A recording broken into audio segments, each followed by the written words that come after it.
تیرے عمل کا دار و مدار تیری نیت پر ہے، تیرے ارادے پر ہے۔ بنیاد تمہاری نیت ہے۔ بنیاد یہ ہے کہ تمہارا اندر سے اس کام کے لیے ذوق کیا ہے، شوق کیا ہے۔ اگر وہ بنیاد مضبوط ہے تو پھر عمل کی جو آپ چھت ڈالیں گے وہ ساری چھت بھی مضبوط ہے۔ لیکن اگر ارادے کچے ہیں، کمزور ہیں، سازشیں ہیں، رنجشیں ہیں، اندر معاملات گڑبڑ ہیں، تو پھر کبھی دیواریں مضبوط ہو سکتی۔ نیتیں اچھی کریں۔ بڑی سادی مثال، بڑی صاف ستھری، مولا کائنات شیر خدا حضرت علی المرتضیٰ کرم اللہ تعالی وجہ الکریم نا، آپ ایک جگہ جنگ لڑنے کے لیے گئے، جہاد ہو رہا ہے۔ عرب کے جو لوگ ہوتے تھے وہ دشمن کو سزا بڑی سخت دیتے تھے۔ بعض لوگ مطالبہ بھی کرتے ہیں نا سخت سزا کا۔ تمہارا سرائکی کا ایک شاعر ہے، وہ کہا کرتا ہے، جے تنگ ہے ساڑی زندگی تو تے دے سخت سزا تیری جان چھٹے، ساکو مار نہ شاکر کستاں وچ یک لخت مکا تیری جان چھوٹے۔ عرب کے لوگ نا سخت سزا دیتے تھے، سخت۔ وہ اذیت دیتے، کبھی انگلی کاٹ دیتے، کبھی ہاتھ کاٹ دیتے۔ مختار سقفی نے جب امام علی مقام رضی اللہ تعالیٰ عنہ کے قاتلوں کو قتل کیا تو زیادہ تر کی گردنیں نہیں کاٹی تھی، بلکہ اس نے ہاتھ پیر کاٹ کے لوگوں کو جنگلوں میں پھینک دیا تھا۔ تڑپ تڑپ کے لوگ مر گئے۔ اسلام اس اذیت کا قائل ہے۔ اہل عرب اذیت دیتے تھے، بلکہ دشمن جب نڈھال ہو کے گر جاتا تھا نا تو اس پر گھوڑے دوڑا دیتے تھے، گھوڑے دوڑ جاتے تھے اس پر، لاشیں مسک کر دیتے تھے، ناک کان آنکھیں نکال ڈالتے تھے، ٹکڑے کرتے تھے وجود کے، اذیت دیتے تھے۔ تو جب کوئی آدمی کسی کے نرغے میں آ جاتا تھا نا، قابو میں آتا تھا، تو اس کی خواہش ہوتی تھی کہ میں مارنے والے کو غصہ دلاؤں تاکہ مجھے جلدی مار دے، اذیت نہ دے، تکلیف نہ دے، مجھے جلدی مار ڈالے، جلدی قتل کر ڈالے۔ یہ ان کا مزاج ہوتا تھا، رویہ ہوتا تھا۔ حضرت مولا علی شیر خدا کرم اللہ تعالی وجہ الکریم دشمن پر غالب آ گئے۔ جب غالب ہوئے تو اس نے معاذ اللہ حضرت علی پر تھوک دیا۔ کافر تھا، اس کا ارادہ یہ تھا کہ میں حضرت علی کو غصہ دلاتا ہوں تاکہ یہ مجھے جلدی مار دے، لیکن اسے نہیں پتا تھا یہ علی ہے۔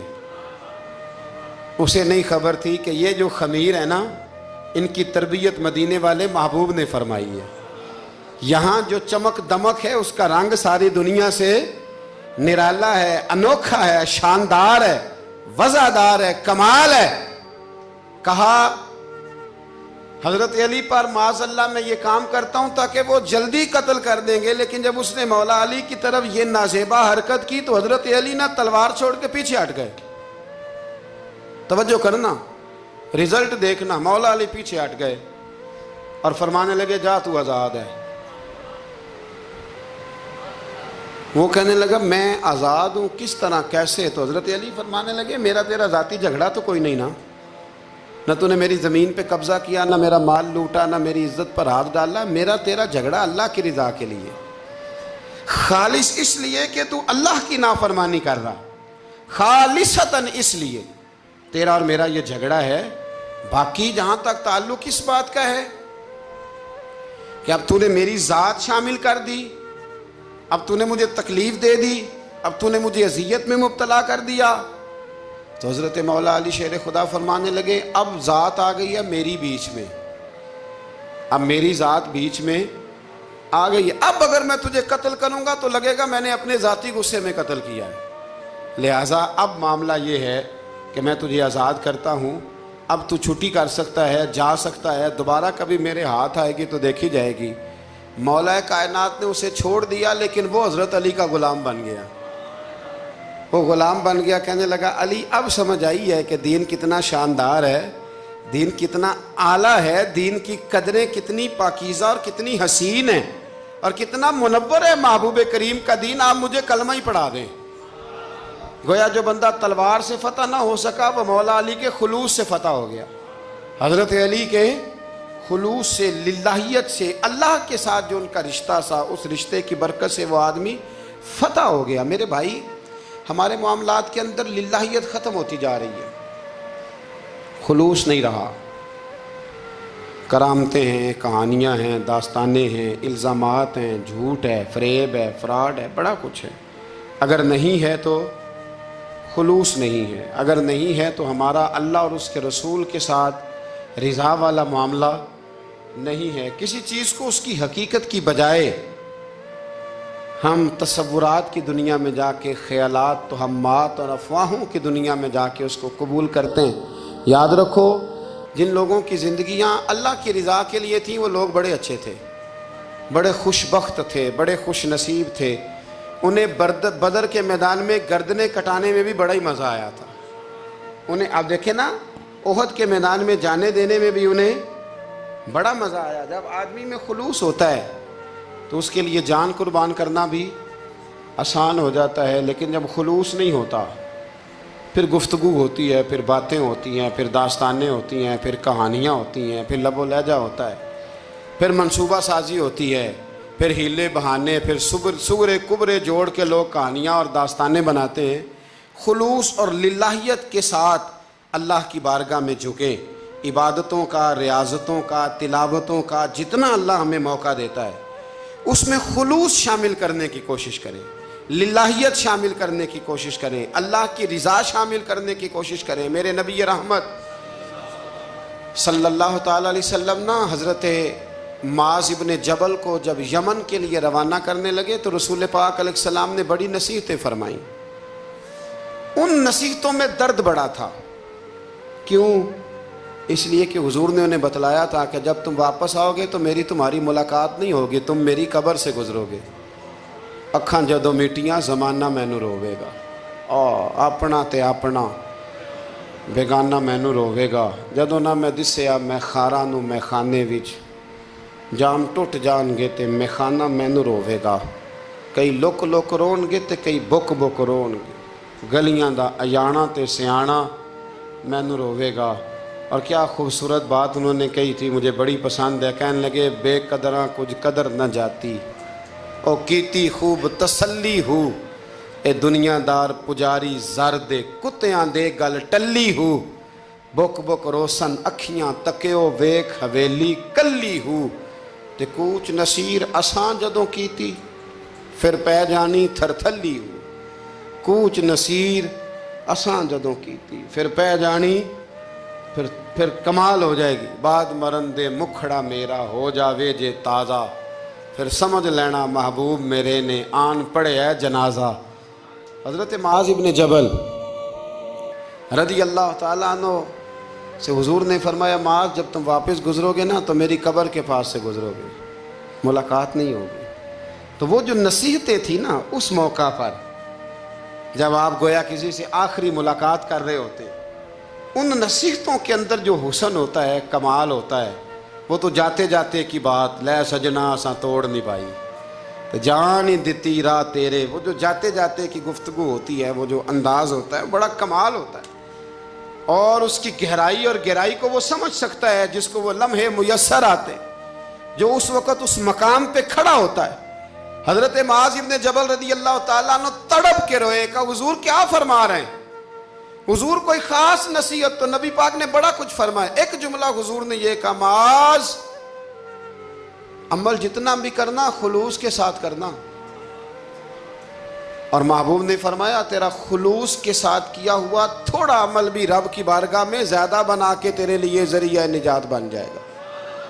جتنا بھی کرنا خلوص کے ساتھ کرنا، بولیے خلوص کے ساتھ کرنا، للہیت کے ساتھ کرنا، اس کے اندر کوئی کمزوری نہ آنے پائے، للہیت کے ساتھ، خلوص کے ساتھ، رواداری کے ساتھ، پیار کے ساتھ کرنا۔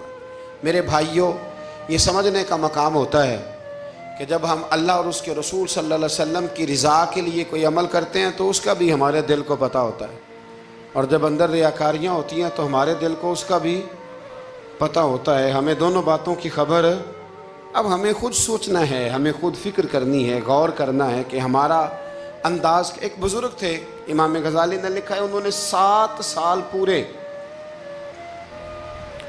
5 نمازیں جماعت کے ساتھ پڑھی اور پہلی صف میں تکبیر اولیٰ کے ساتھ پڑھی۔ 7 دن نہیں پوری پڑھی جاتی 5 نمازیں پہلی صف میں پہلی تکبیر کے ساتھ۔ سات پہلی صف میں تکبیر اولا کہتے ہیں امام نے اللہ اکبر کہا پہلی تکبیر میں تو ہم نے بھی ساتھ ہی اللہ. پہلی صف میں 7 سال تک 5 نمازیں تکبیر اولا سے بہت بڑا کارنامہ ہے، بہت بڑی بات ہے. مطلب بندہ یہاں سے اٹھ کے آتے وضو کرتے، کوئی معاملہ آ گیا، کوئی مطلب اس کو حاجت ہو گئی استنجا وضو کی تو وہ ٹائم نکل جاتا ہے. کئی دفعہ ایسے ہوتا ہے. 7 سال پورے نماز پڑھی تو کہتے ہیں 7 سال کے بعد نا ایک دن 8واں سال لگا ہوا تھا تو بزرگ فرماتے ہیں میں ذرا لیٹ ہو گیا، تکبیر اولا تو مل گئی پر پہلی صف نہ ملی، تیسری صف میں جگہ ملی. بزرگوں کے تقوی دیکھیے گا. فرماتے ہیں تیسری صف میں میں نے نماز پڑھی تو میرے دل کے اندر خیال آیا یار لوگ کیا سوچیں گے کہ اتنا اچھا اس کا ریکارڈ تھا، پہلی صف میں یہ نماز پڑھتا تھا تو آج تیسری صف میں لوگ کیا سوچیں گے. فرماتے ہیں جب یہ لفظ زبان پہ آیا تو میرا ضمیر بول پڑا، جب یہ سوچ دل میں آئی تو میرا اندر تڑپ اٹھا، چھم چھم میرے آنسو نکلنے لگے، میں رویا. اور فرماتے ہیں لوگ چلے گئے اور میں نفل پڑھتا روتا رہا. میں نے کہا اللہ مجھے یوں لگتا ہے وہ 7 سال تک پہلی صف میں جو نمازیں پڑھتا رہا وہ تو لوگوں کو دکھانے کے لیے پڑھتا رہا. فرماتے ہیں میں نے 7 سال کی نمازیں قضا پڑھی، قضا نمازیں پڑھی، اس لیے کہ مجھے سمجھ آئی کہ وہ نماز اللہ کی رضا کے لیے نہیں تھی، وہ تو بندوں کو ریکارڈ بنانے کے لیے تھی. تو میں نے وہ 7 سال کی نمازیں قضا پڑھی. اور فرماتے ہیں اب دوبارہ سے جب میں جاتا ہوں تو پھر میں اپنے دل پہ غور کرتا ہوں کہ پہلی صف تکبیر اولا پر یہ بتا نیت کیا ہے، یہ بتا کہ تیرا ارادہ کیا ہے. شیخ سعدی فرمایا کرتے تھے تیرے وجود کا قبلہ تو سیدھا ہے، دل کے قبلے کی بھی بات بتا.